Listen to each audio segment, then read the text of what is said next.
Isang mainit na tsokolate, pakiusap, pakidagdagan ng whipped cream, yung marami. Opo, sir. Nagpa siya akong lisanin ng Amerika para sa kinabukasan ng aking mga anak nang ilabas ng 28 taong gulang na architectural designer mula sa Portland ang pahayag na ito. Nagkagulo ang buong National Institute for Family Policy sa Amerika. Ito ay isang phenomenon na hindi pa nasasaksihan sa nakalipas na 50 taon, isang malaking grupo ng mga middle class na may mataas na pinag-aralan ang sabay-sabay na nagbabalak umalis sa Amerika. Isang nakakagulat na datos ang isinapubliko. Pagsapit ng 2025, ang bilang ng mga Amerikano na naninirahan sa Pilipinas ay aabot sa 21,384 na katao, isang 417% na pagtaas kumpara sa bilang 5 taon na ang nakalipas. Ang mas nakakagulat ay ang kanilang propesyon. 78% sa kanila ay mga propesyonal na may taunang sahod na 1,000 o higit pa, at karamihan ay mga magulang na may average na 2.3 anak. Ano nga ba ang hinahanap ng mga Amerikano sa pagtawid sa karagatan na may layong 8,000 kilometro? Ngayon, magsisimula na ang isang nakakaantig na kuwento ng katotohanan. Minsan, ang realidad ay higit na mas kakaiba kaysa sa imahinasyon. Hayaan ninyong ikuwento ko ang tungkol sa nakababata kong kapatid, si Lily, isang napakatalinong estudyante sa Stanford Law School. 6 na buwan na lang sana at magtatapos na siya ng isang gabi, naglabas siya ng isang desisyon na ikinagulat naming lahat. Kuya, hindi na ako kukuha ng bar exam. Pupunta ako sa Pilipinas at mag-aasawa. Natigilan kaming lahat na naghahapunan. Anong sinasabi mo? Nagbibiro ka ba? Napatigil ang kamay ni Papa na may hawak na tinidor. Tatalikuran ni Lily ang lahat ng kanyang pinaghirapan para magpakasal sa isang Pilipino at iwanan ang pangarap niyang maging abogado. Hindi ko maintindihan. Seryoso ako. Nagpasya na akong pakasalan si Miguel. Miguel! Ngayon ko lang narinig ang pangalang iyon. At isa siyang Pilipino. Wala ni isa sa aming pamilya ang nakapunta na sa Asia. Lily, ano bang ginagawa mo? 3 taon kang nag-aral ng mabuti. At huling pagsusulit na lang ang kulang. Hindi ko napigilang itaas ang boses ko. Ngunit mahinahon siyang sumagot. Kuya, alam mo ba kung ano ang mga nakita ko sa loob ng 3 taon na iyon? Mga sex offender na nakakalaya sa kulungan sa loob lang ng 3 buwan dahil sa plea bargain habang ang mga biktima ay habambuhay na nagdadala ng trauma. Mga suspek sa pamamaril na napapawalang sala dahil sa self-defense habang ang mga naulilang pamilya ay habambuhay na nagdurusa. Hindi ko na kaya. Nag-aral ako ng batas para isulong ang hustisya, pero ang katotohanan ay masyadong malupit. Naging parang isang larangan ng digmaan ang bahay namin ng gabing iyon. Ang pagkadismaya ng aming mga magulang, ang galit ko, at ang matibay na desisyon ni Lily ay nagbanggaan. Ako si Matthew, 38 taong gulang, isang arkitekto sa Portland, kasama ang aking asawa at 3 anak na babae, si Emily na 7, si Olivia na 10, at si Sofia na 13. Namumuhay kami ng isang simpleng middle class na buhay. Matapos ang usapan namin ni Lily, isinama na ng asawa ko ang mga bata sa kanilang silid. Bago umalis ang panganay kong si Sofia, pabulong siyang nagtanong sa akin, Papa, bakit gusto ni Tita Lily pumunta sa Pilipinas? Hindi ko rin alam, anak. Hindi ko maintindihan. Mas ligtas ba doon, Papa? Kasi dito, hindi tayo pwedeng lumabas mag-isa kapag gabi na. Ang tanong ng aking 13 na unggulang na anak ay parang isang karayom na tumusok sa aking puso. Oo, iyon ang paulit-ulit naming itinuturo sa kanila. Huwag na huwag lalabas mag-isa kapag madilim na.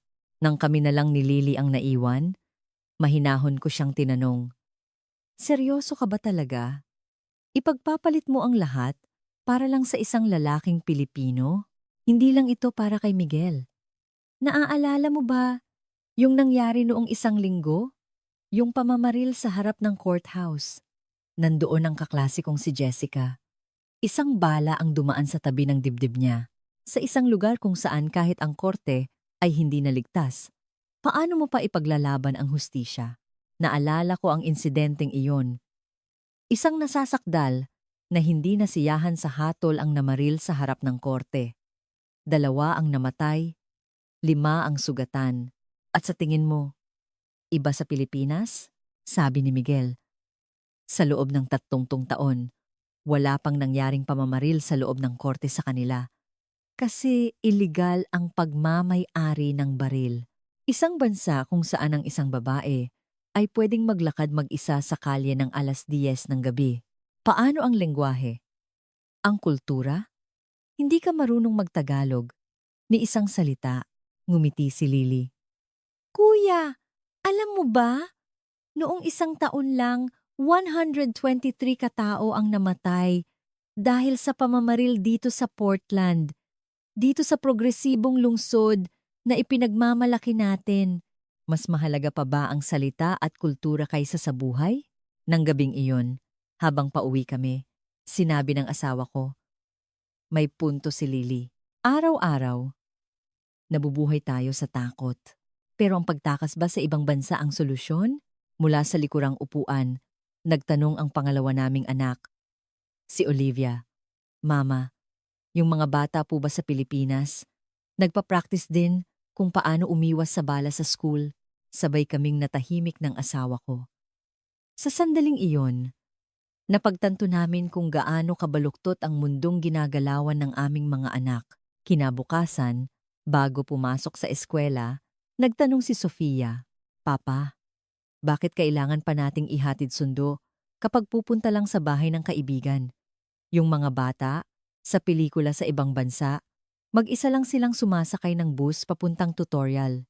Dahil medyo delikado dito, anak. Bakit po delikado dito? Hindi ako makasagot. Hindi ko masabing, dahil ito ang Amerika. Pagdating ko sa opisina, hindi maalis sa isip ko ang sinabi ni Lily. Bilang isang arkitekto, nagdidisenyo ako ng mga lungsod at espasyo. Ngunit sa bawat gusaling idinidisenyo ko, kailangan may bulletproof glass, emergency exit, at evacuation shelter. Sa tanghalian, lumapit ang katrabaho kong si Ethan, ang kapatid ko. Titigil sa pag-aaral at magpapakasal sa isang Pilipino sa Pilipinas. Sumipol si Ethan. Wow! Matapang na desisyon, pero naiintindihan ko. Yung pinsan ko sa Seattle, iniwan niya ang pagiging prosecutor at lumipat sa Canada. Bakit? Sawa na raw siyang makatanggap ng death threats araw-araw.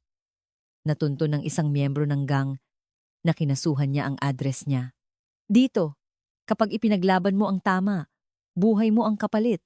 Nanlamig ang buong katawan ko sa narinig. Ang mga taong nagtatanggol sa hustisya ay siya pang nasa panganib. Ito ang realidad na aming ginagalawan. Pag-uwi ko, nanonood ng balita ang asawa ko. May pamamaril na naman malapit sa isang eskwelahan. Sa Eugene. Ang Eugene ay 2 oras lang ang layo mula sa amin. Masyadong malapit. 2 high school students ang biktima. Naipit daw sa away ng mga gang. Napaupo ako sa sofa. Lumapit ang bunso kong si Emily at hinawakan ang kamay ko. Papa, safe po ba ang school ko? Nang tingnan ko ang mga mata ng aking 70 taong gulang na anak, parang pinupunit ang puso ko. Paano ko siya sasagutin? Magsisinungaling ba ako at sasabihing oo? O sasabihin ang totoo na hindi ko alam? Poprotektahan ka ni Papa. Iyon lang ang tanging naisagot ko. Nang gabing iyon, tinawagan ko si Lily. Sigurado ka na ba talaga? Oo, kuya. Sa susunod na buwan na ang kasal namin sa Pilipinas. Pupunta kayo, di ba? Lily, magiging masaya ka ba talaga dyan? Narinig ko ang paghinga ng kapatid ko sa kabilang linya. Kuya, nanaginip ako kagabi. Naglalakad daw ako mag-isa sa kalye sa gabi. Walang alalahanin, walang takot. Pagkagising ko, umiyak ako dahil napagtanto ko na sa ibang bansa. Yun ang katotohanan. Pagkababa ng telepono, tumingin ako sa labas ng bintana. Ang mga kalye ng Portland ay tahimik, walang katao-tao. Paminsan-minsan, isang patrol car ang dumadaan sa ilalim ng mga ilaw poste. Posible pa kaya ang ibang uri ng buhay? Sa unang pagkakataon, tinanong ko ang sarili ko. Hindi ko pa alam noon na iyon na pala ang simula ng pagbabago sa kapalaran ng aming pamilya. 2 linggo matapos ipahayag ni Lily ang kanyang desisyon, ang unang babala sa aking buhay ay dumating. Nabaril si Noah. Biyernes ng hapon, nakatanggap ako ng isang apurahang tawag mula kay Ethan. Si Noah ay matalik kong kaibigan mula pa noong high school at ngayon ay may-ari ng isang maliit na coffee shop sa Portland. Ano? Paanong nangyari? Naipit sa isang road rage sa Burnside Bridge. Nag-away daw dahil sa pag-change lane. Tapos bigla na lang daw bumunot ng baril yung nakaalitan. Habang papunta sa ospital, nanginginig ang mga kamay ko. Sa kabutihang palad, sa balikat lang siya tinamaan at hindi kritikal ang kanyang kalagayan. Matthew, bumusina lang ako. Sumingit kasi siya kaya ako bumusina. Bigla na lang siyang bumaba ng sasakyan at pinaputukan ako. Umiiyak na sinabi ng asawa ni Noah, "Natatakot na akong mag-drive. Hindi mo alam kung sino ang bigla na lang bubunot ng baril." Paglabas ng ospital, hinanap ko ang balita. Ito ang ika-13 insidente ng pamamaril dahil sa road rage sa Portland ngayong taon. 23. Nakatira kami sa isang lungsod kung saan mahigit 20 beses sa isang taon may namamaril dahil lang sa galit sa kalsada. Pag-uwi ko, isang seryosong mukha ng asawa ko ang sumalubong sa akin. May sulat galing sa school ni Sofia. May lockdown drill na naman daw sila sa susunod na linggo. 3 beses na, yan ngayong buwan. Lumabas si Sofia mula sa kanyang kwarto. Sobrang putla ng kanyang mukha. "Papa, yung kaklase kong si Jenna, nagka-panic attack habang nagdridrill. Parang dinurog ang dibdib ko." Isang 13 taong gulang na bata nagkakaroon ng panic attack dahil sa takot sa pamamaril? Normal ba iyon? Sofia, drill lang yon. "Papa, huwag ka nang magsinungaling. Nanood din ako ng balita. Araw-araw, may school shooting sa kung saang lugar." Natahimik ako. Dahil totoo ang sinasabi ng anak ko. Nang gabing iyon, nag-usap kami ng matagal ng asawa ko. "Mahal, iniisip ko yung sinabi ni Lily. Normal pa ba talaga ang buhay na to?" Iniisip ko rin yan, lalo na tuwing ihahatid ko ang mga bata sa school. Tapos, yung nangyari kay Noah kanina, isang mundo kung saan pwede kang mabaril dahil lang sa pagdadrive. Lunes, isang di inaasahang pangyayari ang naganap sa opisina. Binigyan ako ng boss ko ng bagong proyekto. "Matthew, gusto kong ikaw ang humawak nito." Iniabot niya sa akin ang isang dokumento. Ayala Land Green Builder Project. Isang kumpanya mula sa Pilipinas. Magtatayo sila ng isang environment-friendly na office building dito sa Portland. Tayo ang naatasang magdisenyo, Pilipinas. Parang isang pagkakataon o tadhana na magtatrabaho ako para sa isang kumpanya mula sa bansang pupuntahan ni Lily. Sa unang video conference namin, lubos akong nabigla. 10:00 na ng gabi sa Maynila. Pero nasa opisina pa rin ang team nila. "Ang sipag nyo naman. Gabing-gabi na." Sabi ko nang may kaunting hiya. Tumawa ang project manager na si Paulo. "Okay lang po. Ligtas naman ang gabi dito sa BGC, Bonifacio Global City. Kahit gabihin kami sa pag-uwi, walang problema. Ang tren at mga bus ay umaandar pa hanggang hating gabi at ligtas ang mga kalye." "Talaga? Ligtas kahit gabi?" "Oo naman. Yung misis ko nga, 11:00 ng gabi, kung umuwi galing trabaho. Minsan, dumidiretso pa sa gym. Hindi kami nag-aalala." Matapos ang video conference, paulit-ulit na tumatakbo sa isip ko ang mga sinabi niya. Isang asawang babae na mag-isang pumupunta sa gym ng 11:00 ng gabi. Dito sa amin, isa iyong pangarap na imposibleng mangyari habang umuusad ang proyekto.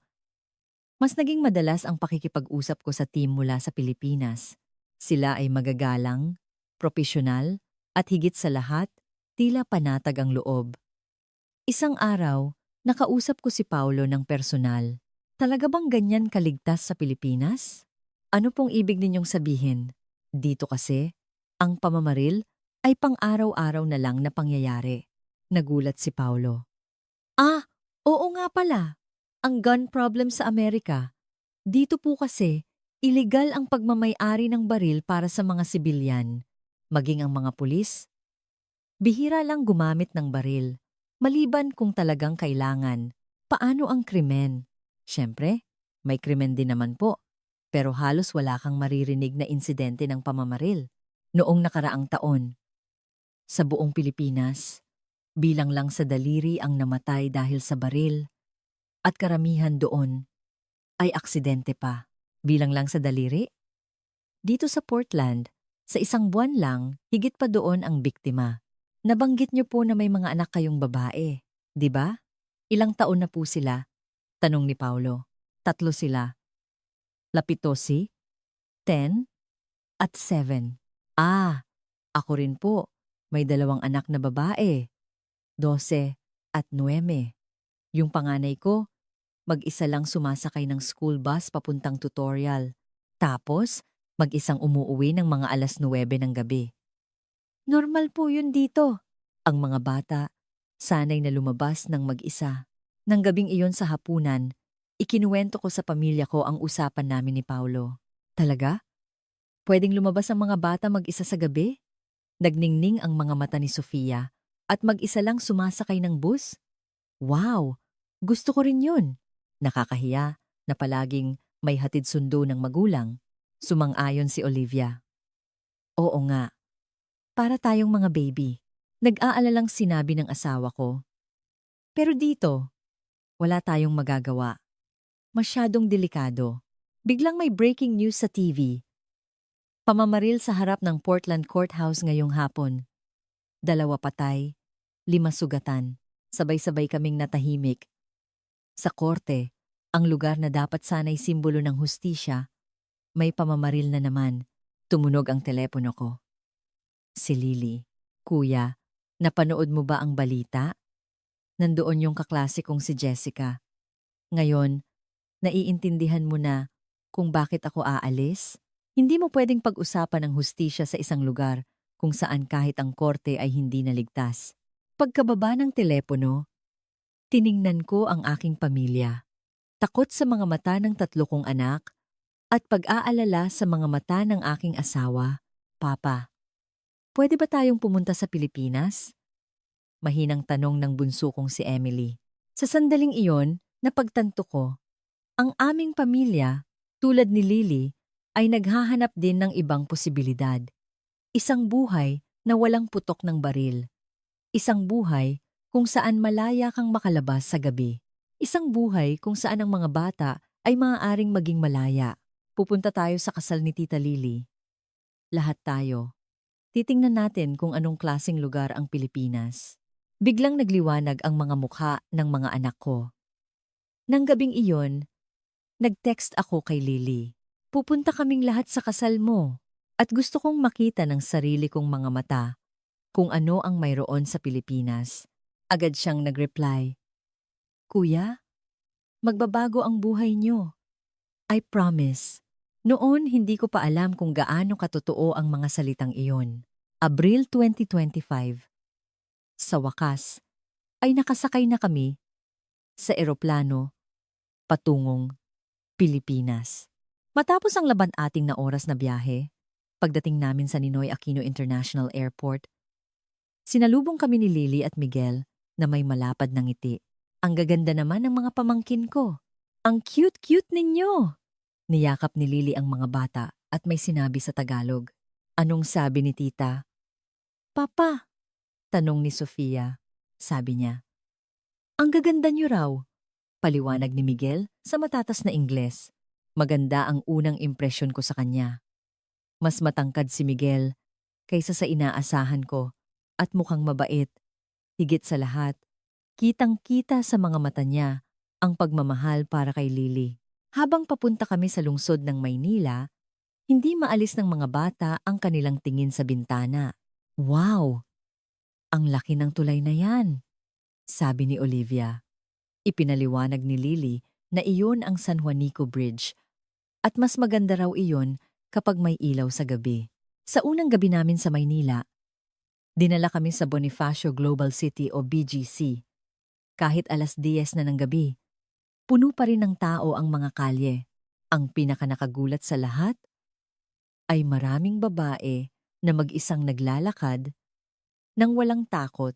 Mama, hindi po ba sila natatakot maglakad mag-isa? Nagtatakang tanong ni Emily. Pati ang asawa ko ay hindi makapaniwala. Ipinaliwanag ni Miguel na normal lang iyon doon. Bagamat may mga lugar na dapat iwasan, karamihan sa mga commercial districts ay napakaligtas. Pagkatapos, isang nakakagulat na tanawin ang aming nasaksihan. Isang dalaga ang iniwan ang kanyang handbag sa isang bench sa parke habang tumawid siya papunta sa isang convenience store. Iniwan niya lang doon ang bag niya. Hindi ko napigilang sabihin, oo, ganyan dito. Bihira naman ang nawawalan ng gamit. Natatawang sabi ni Lily, sa Amerika, hindi iyon mangyayari. Isang segundo mo lang, iwanan ang gamit mo. Siguradong mawawala na iyon. Kinabukasan, pumunta kami sa Marikina River Park. Nag-rent si Lily ng mga bisikleta at nag-enjoy kaming lahat sa pagbibisikleta sa tabi ng ilog. Papa, ang ganda dito! Ang lawak ng ilog at ang ganda ng bike path. Tuwang-tuwang sabi ni Sofia.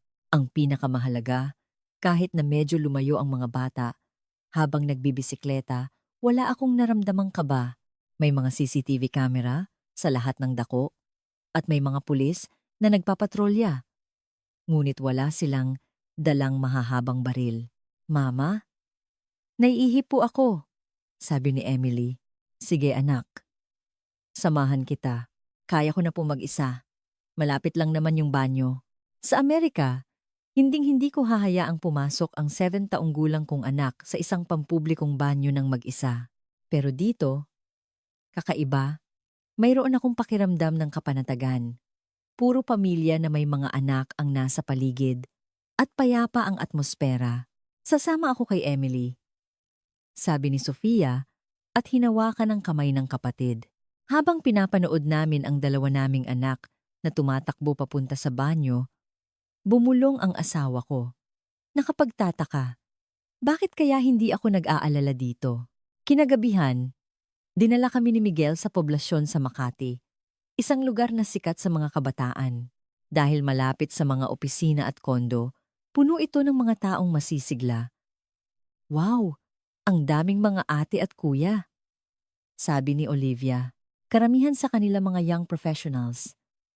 Nagre-relax pagkatapos ng trabaho, paliwanag ni Miguel. Habang nanonood kami ng isang street performance, isang grupo ng mga kababaihan ang dumaan na nagtatawanan. Halos 1:00 na ng madaling araw, pero mukha silang kampante. Mga babaeng kaedad nila. Sa ganitong oras, hindi makapaniwalang sabi ng asawa ko. Biglang nagsalita si Sofia na may halong inggit. Gusto ko rin sanang gumala kasama ang mga kaibigan ko. Nang ganitong oras, bumigat ang dibdib ko.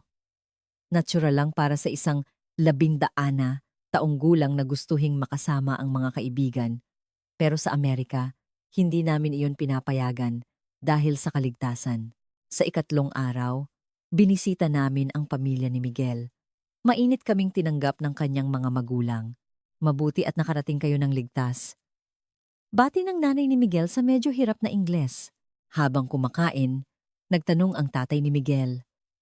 Marami raw pamamaril sa Amerika. Ayon sa mga balita, opo. Sa totoo lang, palagi po kaming nabubuhay sa takot, tapat kong sagot. Mabuti na lang at walang ganyang takot dito sa Pilipinas. Kung dito lalaki ang mga apo namin, panatag ang loob ko. Hindi iyon parang isang biro. Pagkatapos kumain, Binigyan ng nanay ni Miguel ang mga bata ng magagandang modernong Filipiniana dress. Habang pinapanood ko ang mga anak kong masayang isinusuot ang mga damit, napaisip ako, paano kaya kung dito na talaga kami titira? Sa ika-4 na araw, isang nakakagulat na pangyayari ang naganap. Pagkatapos naming maghapunan sa isang restaurant sa BGC, napansin kong wala ang wallet ko. Nasa loob din ang pasaporte ko, kaya nagpanik ako at kinapa ang lahat ng bulsa ko. Saan po nawala? Mahinahong tanong ni Miguel. Mukhang naiwan ko sa restaurant. Balikan natin. Siguradong nandoon pa yon. Kung sa Amerika ito nangyari, sumuko na sana ako.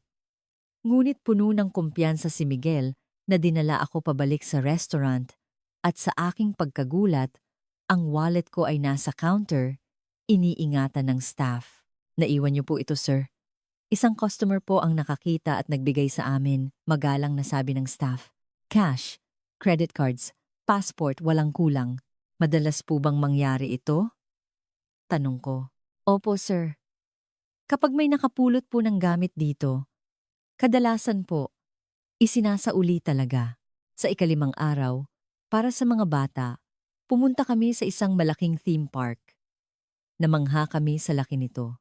Papa, wala pong gun inspection dito? Tanong ni Sofia sa entrance. Totoo nga, sa mga amusement park sa Amerika, parang airport ang security check. Dito, simpleng pagbukas lang ng bag ang ginawa. Hindi kailangan ng ganyang inspection dito kasi walang baril. Paliwanag ni Lily. Buong araw naglaro ang mga bata. At ang pinakamaganda sa lahat, hindi ako nagpanik kahit paminsan-minsan ay nawawala sila sa paningin ko. Sa Amerika, 1 segundo lang mawala ang anak mo. Kung ano-anong masasamang bagay na ang iisipin mo. Dito, nawala ang takot na iyon. Mama, pwede po ba kaming makipaglaro sa mga batang yun doon? Tanong ni Olivia. Itinuturo ang isang grupo ng mga batang Pilipino. Sige, wag lang kayong lalayo. Nagulat kami sa sarili namin na pinayagan namin ang 10 taong gulang naming anak na makipaglaro sa mga batang ngayon lang niya nakilala. Sa ika-6 na araw, ang gabi bago ang kasal, umakyat kami sa isang rooftop restaurant sa BGC para tanawin ang city lights. Wow, ang ganda! Sigaw ng mga bata. Milyon-milyong ilaw ang kumikinang sa buong Metro Manila. At sa ilalim ng bawat ilaw na iyon, may mga taong namumuhay ng ligtas. Hindi ko maiwasang mainggit. Papa, pwede na rin ba tayong tumira dito? Biglang tanong ni Emily. Hindi ako makasagot. Nagkatinginan kami ng asawa ko at nakita ko sa mga mata niya ang parehong pagnanasa. Kailangan kasi ni Papa ng trabaho dito. Di ba nagtatrabaho ka para sa Ayala? May Ayala naman dito. Di ba? Tanong ni Sofia. Oo, mayroon. Pero kung ganoon, okay lang pala. Ang simpleng lohika ng mga bata ang siyang tumama sa puso ng problema. Nang gabing iyon sa hotel, nag-usap kami ng masinsina ng asawa ko. Mahal, gustong-gusto talaga ng mga bata dito. Ako rin. Sa loob ng 1 linggo, ni minsan hindi ako nag-alala tungkol sa kaligtasan. Ito ang unang beses. Mahirap siguro sa trabaho, pero, Matthew, sasabihin ko na ng diretsyo. Gusto kong palakihin ang mga anak natin dito, sa isang lugar na walang takot sa baril, kung saan may tunay na kalayaan. Naantig ako sa sinabi ng asawa ko, dahil iyon din ang nararamdaman ko. Sa labas ng bintana, 2:00 ng madaling araw sa Maynila. May mga tao pa ring naglalakad sa kalye, at may mga taxi at bus pa ring dumadaan. Isang lungsod na buhay kahit 2:00 ng umaga. Ang pundasyon ng lahat ng ito ay iisa. Kaligtasan. Posible kaya na magsimula kami ng bagong buhay dito? Sa unang pagkakataon, seryoso kong pinag-isipan ang posibilidad na iyon. At ang mga sumunod na pangyayari kinabukasan ang nagpatibay sa aking desisyon. Naging perpekto ang kasal ni Lily, isang magandang pagsasama ng tradisyon at modernong estilo, ngunit kinahapunan, nagkaroon ng problema. Ang sakit ng tiyan ko! Umiiyak na sabi ni Olivia. Baka Hindi natunawan sa kinain niya kahapon, nag-aalalang sabi ng asawa ko. Mainit ang noo niya. Mabilis na kumilos si Miguel. May magandang ospital malapit dito. Dalhin na natin siya. Kung sa Amerika ito, ang una kong aalalahanin ay ang bayarin sa emergency room. Kahit may travel insurance kami, ang napakalaking singil sa mga ospital sa Amerika ay palaging nakaka-stress. 10 minuto lang, nasa ospital na kami. Nakakagulat, halos walang pila sa emergency room. Isang doktor na marunong mag-Ingles ang nagtanong tungkol sa sitwasyon at agad siyang sinuri. Acute gastroenteritis. Kailangan siyang suweruhan at bigyan ng gamot. Gagaling din siya agad. Pagkalipas ng 1 oras at kalahati, tapos na ang lahat ng treatment. Halatang bumuti na ang pakiramdam ni Olivia. Magkano po lahat? 15,000 piso po. Ah, lava! Lava! Lava. Katumbas iyon ng halos 2 bilyon. Hindi ako makapaniwala sa narinig ko. $250. Opo. Medyo mataas po kasi wala kayong local health insurance. Mataas? Sa Amerika, ang pagpasok lang sa ER ay aabutin na ng 10,000. Kapag may mga test pa, madaling aabot ng libu-libong dolyar. Kasama na po ba lahat dito? Consultation, tests, at gamot? Opo. Kasama na po lahat. Hindi ka panipaniwala. Sa halagang mas mababa sa 1/10 ng presyo sa Amerika, nakatanggap kami ng mabilis at dekalidad na serbisyong medikal paglabas namin sa ospital. Pinagmasdan kong mabuti ang gusali. Bilang isang arkitekto, napahanga ako sa disenyo ng ospital sa Pilipinas. Functional na istruktura, malalaking bintana para sa natural na liwanag at maraming pahingahan. Ang galing, sabi ko. Ipinaliwanag ni Miguel. Ang mga bagong ospital dito ay nakatuon sa paglikha ng isang healing environment para maging komportable ang mga pasyente. Kinabukasan, dahil sa aking profesional na kuryosidad, nagpaalam ako kay Lily na mag-oobserba ako ng urban design sa lungsod. Kuya, narinig mo na ba ang tungkol sa CPTED? Tanong ni Miguel habang ginagabayan ako. Crime prevention through environmental design? Oo naman. Sinusubukan din iyan sa Amerika. Pero dito sa mga bagong development sa Pilipinas, mukhang napaka-well-developed na. Dinala ako ni Miguel sa BGC. Namangha ako sa disenyo ng lugar. Walang mga dead-end na kalye. Lahat ay konektado. Malapit ang pagitan ng mga ilaw poste, kaya walang madilim na eskinita. At ang mga CCTV camera ay nakaposisyon para walang blind spot. Tingnan mo ang disenyo ng mga parke, sabi ni Miguel. Kahit saan ka tumayo, laging may 2 labasan na nakikita para iyan sa natural surveillance. At ang posisyon ng mga gusali. Ang mga bintana ng kondo ay nakaharap sa kalye, kaya natural na nababantayan ang mga ito. Sa Amerika, iniiwasan ang ganitong disenyo dahil sa privacy, pero ang resulta ay mga isolated at mapanganib na espasyo. Ito ang magiging eskwelahan ng mga pamangkin ko, turo ni Miguel sa isang paaralan. Muli akong namangha. Walang mataas na pader, kundi isang transparent na bakod kung saan kitang-kita ang loob. May guwardiya sa gate, pero walang metal detector o armadong security. Nasaan ang bomb shelter? Wala sa sariling tanong ko. Nagtaka si Miguel. Bomb shelter? Wala po niyan. Hindi naman kailangan. Parang may kung anong kumirot sa dibdib ko. Isang eskwelahan na hindi kailangan ng shooter drills. Ang eskwelahan ng mga anak ko may special na kwartong bulletproof. Dito, earthquake at fire drill lang pala. Opo. Kasi ang natural disasters, hindi maiiwasan, dagdag ni Miguel. Natural na sakuna kumpara sa karahasan na gawa ng tao. Sa Pilipinas, ang una lang ang dapat alalahanin sa Amerika. Ang huli, ang mas malaking banta. Kinahapunan, Naglakad kami sa BGC High Street. Bilang arkitekto, may isa pa akong napansin. Ang ground floor ng lahat ng gusali ay mga tindahan. Oo, karamihan ng mga gusali dito, commercial sa baba at residential o office sa itaas, para laging may tao sa kalye. Ito yung tinatawag ni Jane Jacobs na eyes on the street. Ang kalye na laging may tao, ang pinakamabisang security. Bakit hindi ito magawa sa Amerika? Napabuntong hininga ako. Dahil hanggat may baril, imposible itong mangyari. Isang baril lang ang kailangan para sirain ang perpektong disenyo. Nang gabing iyon, nagsama-sama ulit kami. Magaling na si Olivia at nakikipaglaro na sa mga kapatid. Papa, may bago akong kaibigang Pilipino. Masayang sabi ni Sofia. Talaga? Paano kayo nagkakilala? Naglaro kami ng bola sa park, tapos inaya nila akong sumali. Hindi kami masyadong nagkaintindihan, pero ang saya. Lumapit din si Olivia. Marunong silang mag-English ng konti, tapos gumamit kami ng translation app. Pero papa, sabat ng bunso kong si Emily.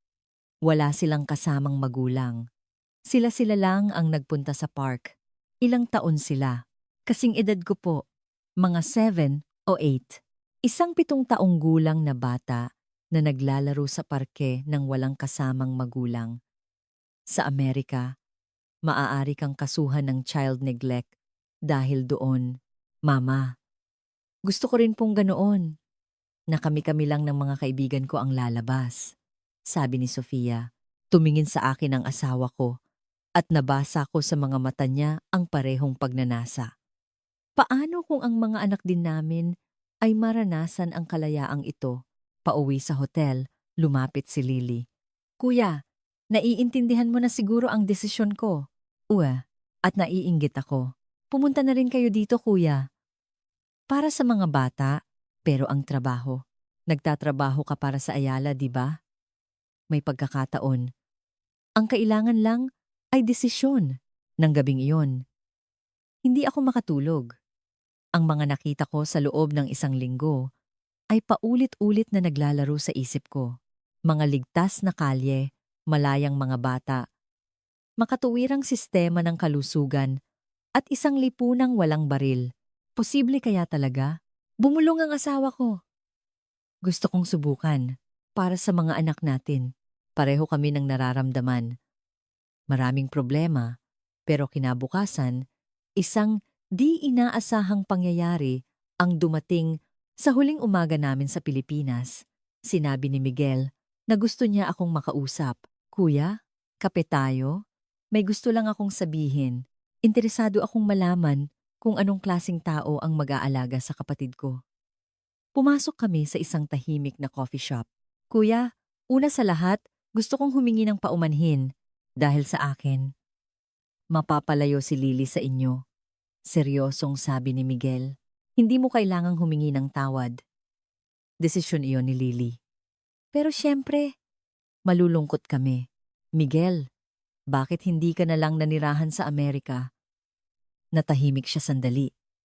Noong 2023, habang kumukuha ako ng doctorate sa Berkeley, isang gabi, pauwi na ako sa dorm nang may nagturok ng baril sa likod ko at hiningi ang wallet ko. Grabe, nakuha niya ang wallet pero ligtas ako. Pero simula noon, nagbago ang lahat. Natakot na akong mag-overtime sa lab at palagi na akong lumingon-lingon habang naglalakad. Sabi ng isang kaibigan kong Amerikano, masasanay ka rin. Ganyan kaming lahat nabubuhay dito. Yung sinabi niyang, yon ang mas lalong nagpatakot sa akin, na ang takot na ito ay naging normal na. Doon ako nagdesisyon. Pagkatapos kong makuha ang PhD ko, uuwi agad ako sa Pilipinas. Wala kang pinagsisisihan? Wala. Mas mahalaga sa akin na maranasan ng mga anak ko ang kalayaan na lumaki silang ligtas. Ang kaligtasan ay mas mahalaga kaysa sa pera. Sumang-ayon ako. Nag-isip na po ba kayo na lumipat dito sa Pilipinas? Biglang tanong niya. Nagulat ako. Well, medyo. Tinanong ko po kasi Yung reaksyon ninyo sa loob ng 1 linggo ay tipikal na 2-week syndrome. Una, culture shock. Pangalawa, inggit. Tapos, iisipin mo, paano kung ganito rin ang mga anak ko? At sa huli, seryoso mo nang ikokonsidera ang paglipat. Nasa huling stage na po kayo, kuya. Nakita niya ang nasa isip ko. Ang problema ay trabaho. Kuya, kailangan din ng Pilipinas ng mga arkitekto, lalo na ang mga eksperto sa safety design. At nagtatrabaho ka na para sa Ayala. Iyon na ang koneksyon mo. Paano ang salita? Si Lily, hindi rin marunong magtagalog noon. Ngayon, nakakapagsalita na siya ng basic. Ang mga anak nyo, mas mabilis matututo. Parang espongha ang mga bata. Nagpakita siya ng mga litrato mula sa isang international school sa Maynila. Maraming magagandang international school dito. Mas mura pa kaysa sa private school sa Amerika. At mataas ang kalidad ng edukasyon. Habang nag-uusap kami, mas nagiging malinaw ang lahat. Kuya, isa na lang po. Seryosong sabi ni Miguel. Bilang isang ama rin, ang pinakamagandang regalo na maibibigay natin sa ating mga anak na babae.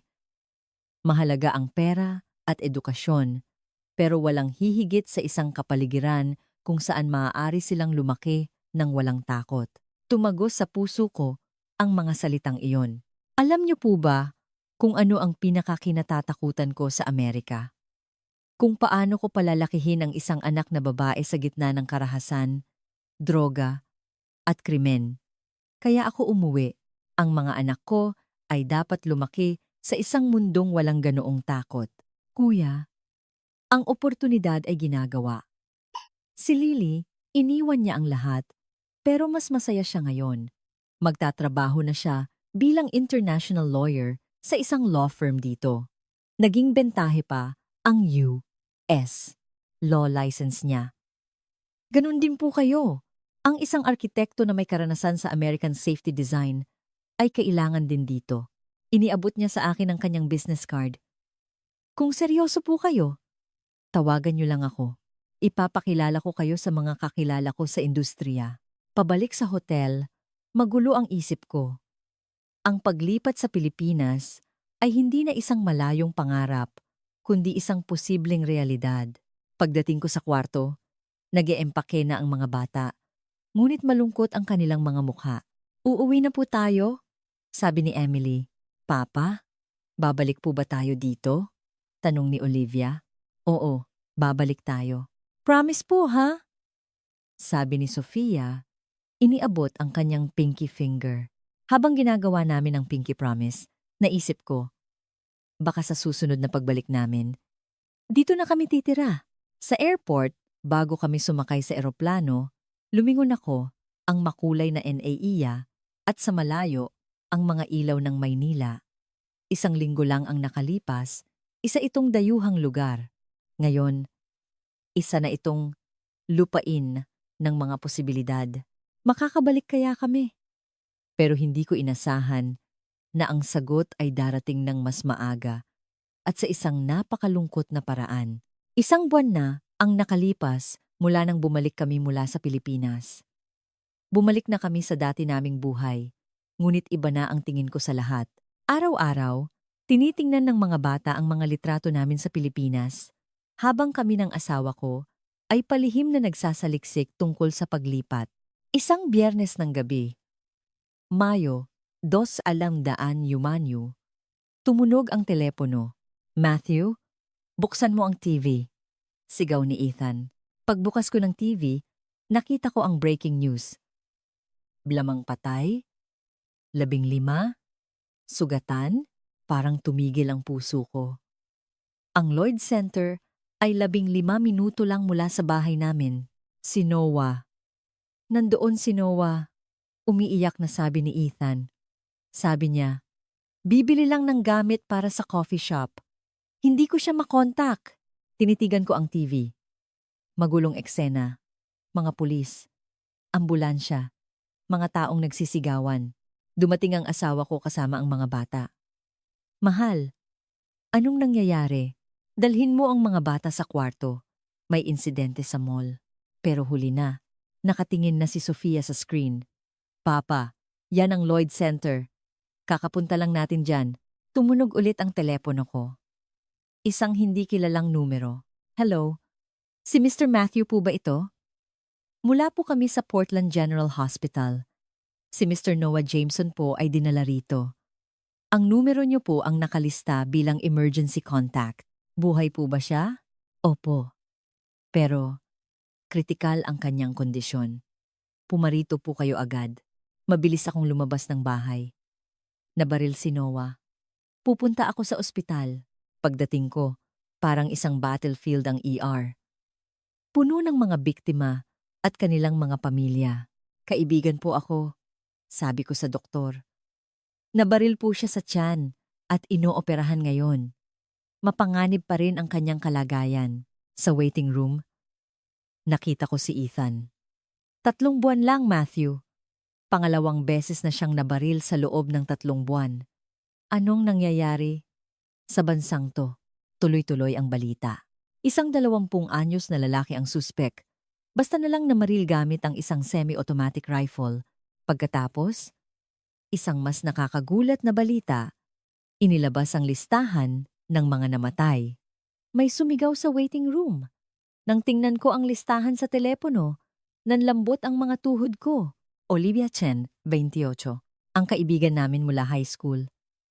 Kakakasal lang noong 1 taon. Si Olivia. Hindi totoo yan. Nakita rin ni Ethan ang listahan. Bakit nandoon si Olivia? Oo, sabi niya. Bibili siya ng regalo para sa first wedding anniversary nila. Isang 28 taong gulang na bagong kasal. Mamamatay dahil lang sa pagbili ng regalo. 3 oras ang lumipas, natapos ang operasyon ni Noah. Ligtas na siya, pero mahaba ang daan, tungo sa paggaling. Pag-uwi ko, naghihintay ang asawa ko. Ligtas si Noah, pero si Olivia, namutla ang asawa ko. Ang Olivia Chen natin? Tumango ako, at humagulgol siya. Biglang may bumaba sa hagdanan. Si Sofia. Papa? Mama? Anong nangyari? Si Tita Olivia mo. Pumunta na sa langit. Hindi. Bakit? May ginawa ba siyang masama? Wala. Nasa maling lugar lang siya. Sa maling oras. Anong ibig mong sabihin? Mali ba na mamili? Hindi ako makasagot. Pagkatapos, lumabas si Olivia, ang anak ko. Ate, bakit ka umiiyak? Si Tita Olivia, pumunta na sa langit. Pati si Emily ay nagising. Natatakot po ako. May narinig akong putok. Hindi yun putok, anak. Tunog lang ng sasakyan. Niyakap siya ng asawa ko, pero nanginginig pa rin siya. Papa, babarilin din po ba tayo? Tulad ni Tita Olivia? Sa sandaling iyon, may gumuho sa loob ko. Isang 7 taong gulang na bata. Nag-aalala na baka siya ang isunod. Hindi yan mangyayari. Poprotektahan ka ni Papa.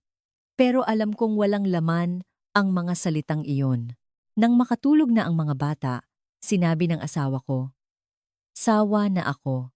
Araw-araw, natatakot akong ihatid sila sa school, mamili kahit saan.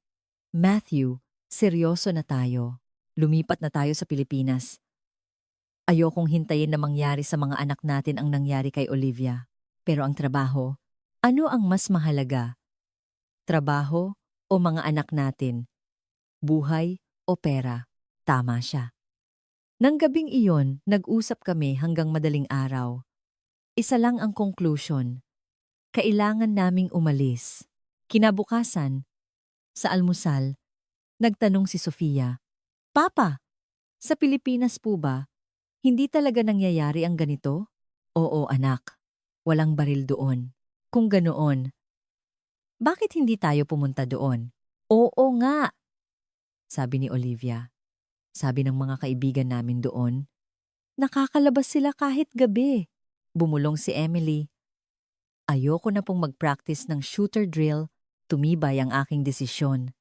Tinawagan ko si Miguel. Miguel, si Matthew to.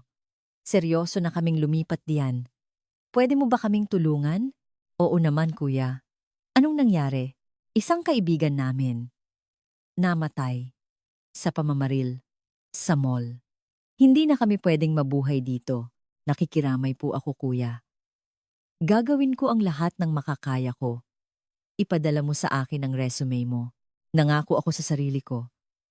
Ano man ang mangyari, hindi ko hahayaang maranasan ng mga anak ko ang trahedyang iyon. Ang libing ni Olivia ay ginanap sa isang maulang Martes. Puno ang simbahan. Nasa mall lang siya para bumili ng regalo para sa kanilang anibersaryo, sabi ng pari.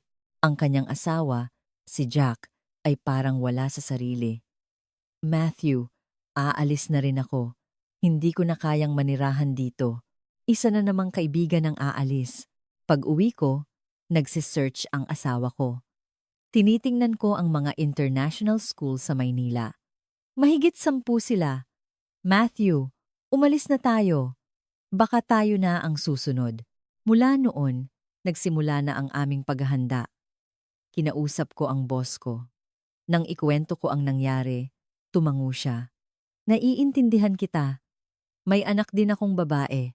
Sino ang nagsabing aalis ka? Sabi niya, naaalala mo, yung Ayala Project? Matagal na silang naghahanap ng local partner. Ikaw na ang mag-lead ng bagong Manila office natin. Isang hindi inaasahang biyaya. Naging abala ang mga sumunod na araw. Video interviews, pag-aayos ng papeles, visa. Sa isang family meeting, sinabi ko, lilipat na tayo sa Pilipinas. Talaga po. Nagningning ang mga mata ni Sofia. Kailan po tayo aalis? Tanong ni Olivia. Mga 2 o 3 buwan pa. Yehey! Sa wakas, pupunta na tayo sa isang ligtas na lugar. Sigaw ni Emily. Masakit marinig sa isang 7 taong gulang ang mga salitang iyon. Nang kumalat ang balita, iba-iba ang reaksyon. Marami ang nainggit at nagsabing, kung kaya ko lang, aalis na rin ako. Nagdaos ng isang farewell party ang aming mga kaibigan. Lumapit si Noah na naka-wheelchair pa rin. Matthew, mag-iingat ka. Ipakita mo sa amin kung paano dapat mabuhay. Sa huling linggo, nagpaalam kami sa eskwelahan. Maraming pamilya na ang umaalis para sa kaligtasan. Bago kami umalis, dinalaw namin ang puntod ni Olivia. Olivia, aalis na kami. Pupunta na kami sa isang lugar na ligtas. Tulad ng pinangarap mo, sa araw ng aming pag-alis, huling beses kong tiningnan ang aming bahay. Papa, tara na, sabi ni Emily. Habang papunta sa airport, masaya ang mga bata. Pagdating natin sa Pilipinas, anong una nating gagawin? Magbabike sa tabi ng ilog, sigaw ni Emily. Gusto kong gumala kasama ang mga kaibigan ko sa gabi. Sabi ni Sofia, mga simpleng pangarap na imposible sa Amerika. Pagdating namin sa NAIA, hindi na ito isang simpleng pagbisita. Ito na ang simula ng bago naming buhay. Sa arrival lobby, naghihintay sina Lily at Miguel na may malaking banner. Welcome to the Philippines, Matthew's family. Kuya, dumating na talaga kayo. Umiiyak na sabi ni Lily. Tita, dito na po kami titira. Ipinahanda nila sa amin ang isang apartment malapit sa ilog sa Pasig, malapit sa mga eskwelahan at BGC. Wow! Ito na ang bahay natin, sabi ni Olivia. Nang gabing iyon, naglakad kami papunta sa isang restaurant. 9:00 ng gabi. Mama, ang mga bata dito, lumalabas pa kahit gabi. Namamanghang sabi ni Emily. Sa restaurant, sinabi ni Lily. Bukas, magiging abala tayo. Pagrehistro, bank account, cellphone, ang aming bagong buhay ay nagsisimula na. Kinabukasan, dinalaw namin ang isang international school. Walang metal detector? Walang armadong guwardiya? Kailan po ang shooter drill?